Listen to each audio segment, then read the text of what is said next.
On the evening of June the 5th, 1944, the greatest fleet the world has ever known sailed from the shores of southern England. While great air forces swept the skies above, it carried the soldiers safely across 100 miles of perilous sea.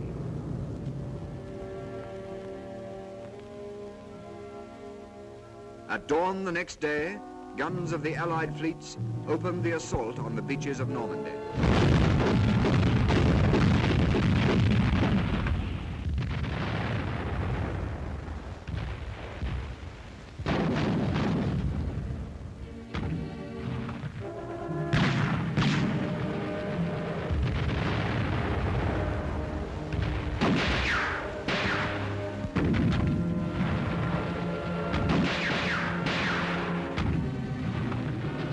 The army seized the beaches and poured inland.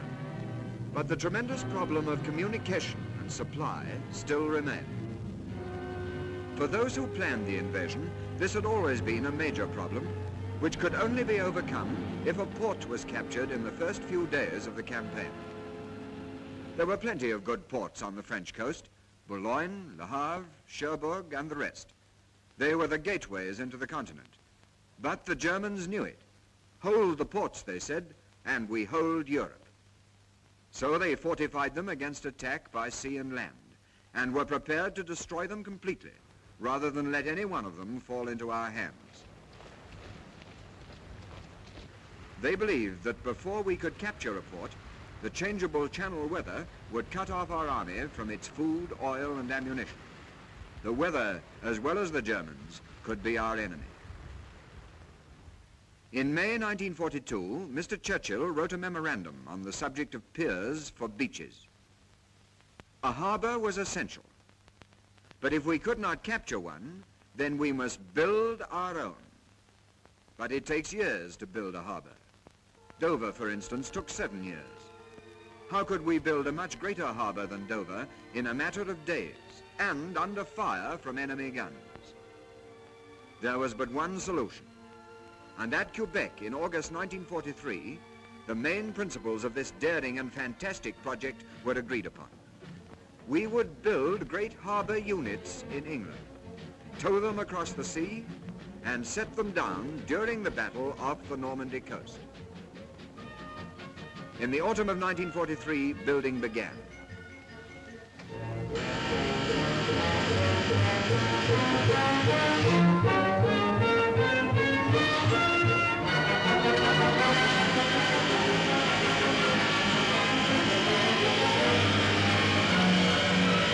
In ports and harbours, in shipyards and factories all over England, sections of the vast harbour began to take shape. Over 30,000 men were at work on strange, monstrous structures of which they could not be told the purpose. 500,000 tons of concrete alone went to the building of these mammoths. As D-Day approached, all these parts of the great harbour to be were launched, then towed in great secrecy to the assembly place whence they would be taken across to France.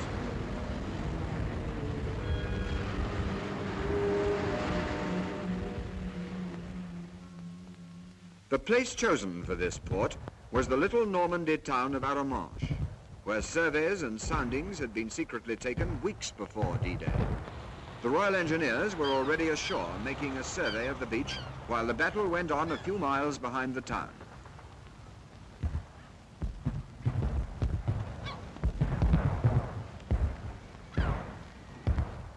The first part of the operation consisted of sinking old ships which were now making their last voyage under their own steam.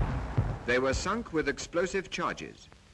The first went down on the afternoon of D+1. Towards evening, a second ship was sunk. Their purpose was to give immediate shelter to small craft and to form the first part of the harbour breakwater. In 4 days, 15 old ships were sunk. 15 old ships whose last hours were perhaps their greatest.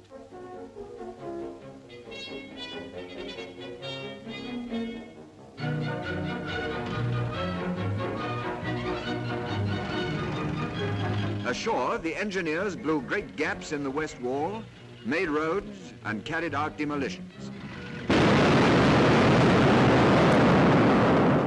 Bulldozers cleared the roads for the lorries which would roll ashore later.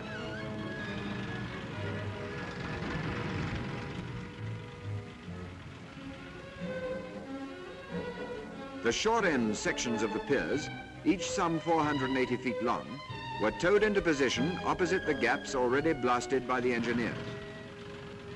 Each section of pier was held in position by steel cables, which were run out to anchors by specially constructed boats. Other sections were then joined on, making a flexible floating causeway, which rose and fell with the tide. Along this causeway, the engineers laid a steel road, strong enough to carry the heaviest vehicles.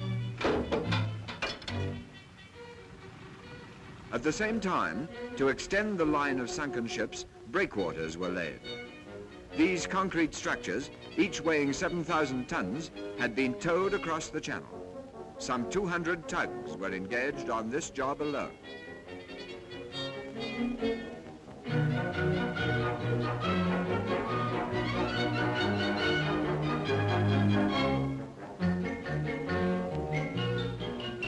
As they were brought into position, the valves were opened and the sea rushed in.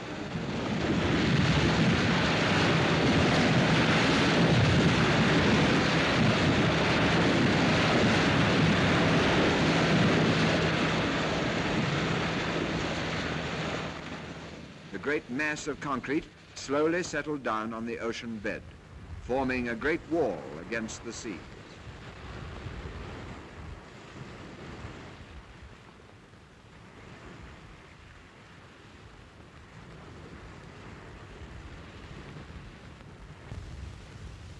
A floating breakwater was laid further out to sea to provide a deep water anchorage for the bigger ships.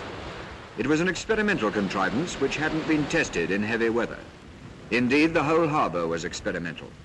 Nobody had ever attempted such a tremendous engineering feat before. Yet by D+10, although the main installations were unfinished, ducks were unloading hundreds of tons daily in the lee of the breakwaters.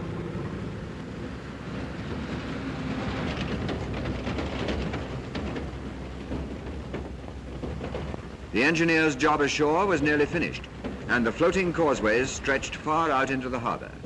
The first pier head, which, like all the other sections, had made the slow and hazardous journey across the channel, was now brought into position. The press of a button, and the great legs were lowered to the sea bottom, making a vast, steady platform.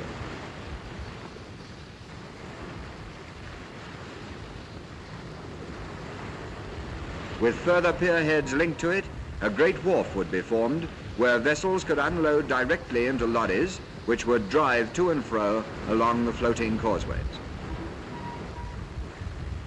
By D+13, only 12 days after the first ship was sunk, the huge task of making the port was nearly done. The inner breakwater was more than half completed. All the floating breakwaters were laid. One pier finished, 3/4 of a mile of it, with 3 of the projected line of pier heads at its seaward end. To meet this line, a second pier was under construction. To the west was a third pier. This had a pier head designed for unloading tank landing ships.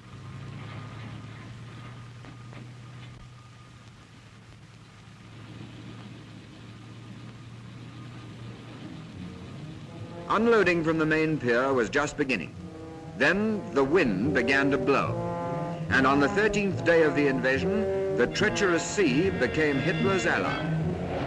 Unloading on the open beaches ceased, yet somehow or other the work of unloading in the port went on.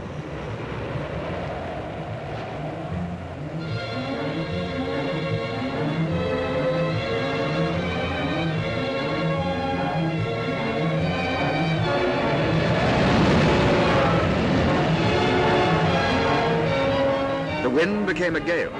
The gun crews had to be taken off, and the floating breakwaters broke away from their moorings. A June gale. This was an enemy more deadly than the Germans. This was the reason why we had built the harbour. But this gale was of winter strength. It blew all day, all night, all next day, and the next night. Ashore, the army's supplies were dwindling. The build-up for the great offensive was stopped. On the third day, the storm was still raging.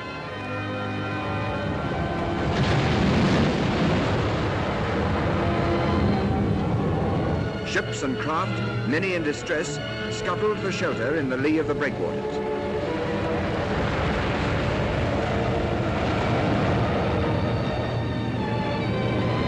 Yet through the harbour, the desperately needed supplies still went ashore. The army asked for ammunition, and in spite of the gale, hundreds of tons were unloaded in a day.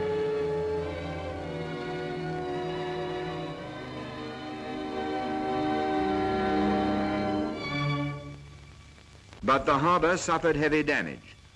The gale had caught it before it was finished. Some of the breakwaters, damaged by wreckage, had crumpled away or collapsed. But much survived. The stout block ships hadn't shifted. The piers, so frail-looking yet so strong, were undamaged. The harbour still lived, and the men who had built it now set about the job of mending it. It had stood up to the gale. The miracle had happened. For the first time in history, a harbour had been built in sections, towed across the sea, and set down during a battle on the enemy's shore.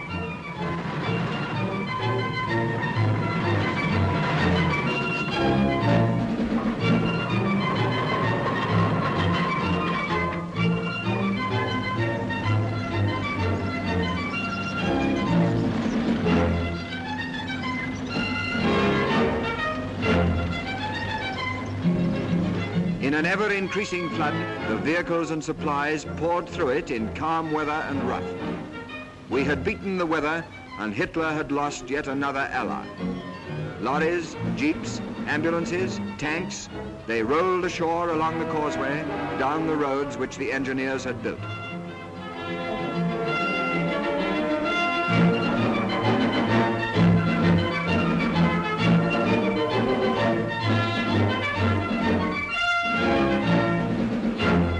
With the harbour behind them, our armies drove through Caen and on to Falaise, over the Seine, over the Somme, through Lille and into Belgium, on through Brussels and into Holland, to the frontiers of Germany, and on towards Berlin.